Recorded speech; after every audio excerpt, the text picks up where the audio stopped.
How long have you been in this position, and how long is this? Are you the first person in this position, or how long has the position been in existence within the chamber?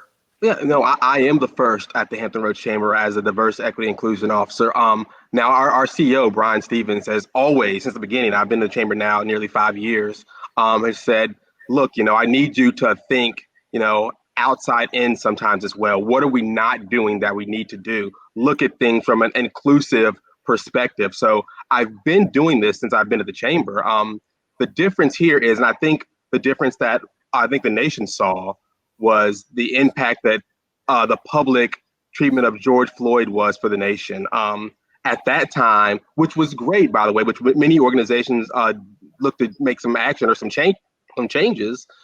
The difference is that we all of a sudden see these influx of DEI officers. Everybody saying, "Hey, how can we make a difference? How can we take this change?" So it's great that we were starting to see these things because I just actually added this on to my title. I have multiple hats, but it was just early, I believe January or February of this year. They said, "Hey, we want you to up this some more now. We need to be more visible, and we need to show that we've not just been doing this year. We've been doing it for a long time coming." And I think it's a good opportunity for the chamber to be at the forefront of these changes and help our region progress and move forward.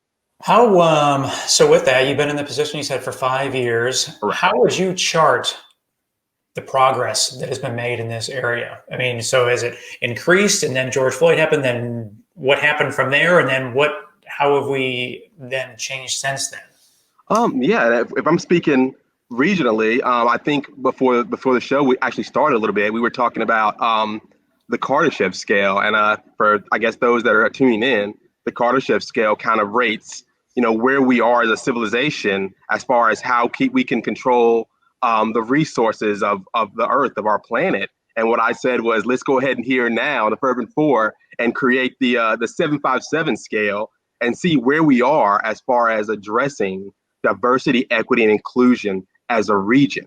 And the good thing about the Kardashev scale is that we're not at level one. I believe there's 4 or 5 levels in the Kardashev scale as far as advanced civilizations. And I would say we've made so much progress as a species, even though we're not even at the first level yet of the progression of the advancement of our society. So in the 757, how are we doing with DE&I, and how have things changed? What have I seen? We've made progress where people are starting to say something might be wrong. We saw an insane change with George Floyd, with people saying, wow, there's things going on here that maybe we need to open our eyes up a little bit more about. And we see that with the hiring of these people, and we're asking them to take these things on and help make a difference. But right now, I would say if I'm creating the 757 scale, we're not at level one. We haven't accepted as a region, as a Commonwealth of Virginia, that as a whole, we know there need to be changes in our society, and we want to address them. So some people are, some people aren't, but right now we're not there yet. In the local business community, a lot of people have said non-race related things to this comment, is that this area will change when those older people die. Basically, they pass and they go away. That's when things will change. And that was from just a business community standpoint. Is that in an overall thing from a locality standpoint? This is a very ridiculous statement that I'm about to make, I think. But is it the same kind of thing where you just need that group of people to go away so that this new way where we've grown up and been a little bit differently, I don't know how to articulate it in a nice PC way, which I've never been known to be PC, but I feel like that's kind of where it is. It's like that the natural evolution needs to take place. Right. Yeah. So that group that was historically stereotypically and generalizing, maybe more on the end that we're trying to remove. Once they get out, does that help us get through this, or is it something completely different, do you think? From the people I've worked with, surprisingly, that would seem to be what needs to happen. But I will tell you, the loss of better terms, the older generation have become, a lot more accepting, and they are. So I will tell you right now, I don't know how proprietary the information is. So I will say that they are right now the ones that are leading what should be up and coming and something that's going to be presented soon in our region. the standard to say, hey, here's some guidelines to start addressing diversity, equity, and inclusion. So while the overall mindset is that, hey, these old folks, they don't get it. They don't understand. They're set in their ways. And there are a lot of people like that.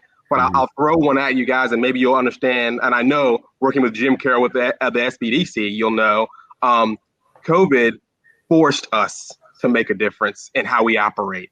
It forced us to change our normal way of life to survive. And the same thing is happening now, where we have an opportunity to lead that direction, lead that discussion.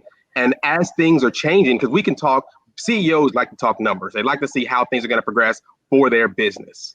We can sit here all day and talk about how many progressive agendas are coming forward for legislation and how things are continually moving in that direction. So it's only a matter of time before we decide to join the discussion and say, hey, let's shape this thing so we have some sort of control over how we operate. Or as far as things are going forward, we're going to be forced into making a difference. And if COVID's told us anything, when we're forced to do things, it's a very uncomfortable environment, as we now see people that want to get back, want to get started, businesses are being hurt. And there's the other side that we understand businesses are being hurt, but they don't want to leave their house or their shelter. So those old guys are ones right now in our region, in the 757, that are leading the charge behind the scenes and saying, let's make a difference. So I wouldn't count them out yet. They're still working really hard to make a change.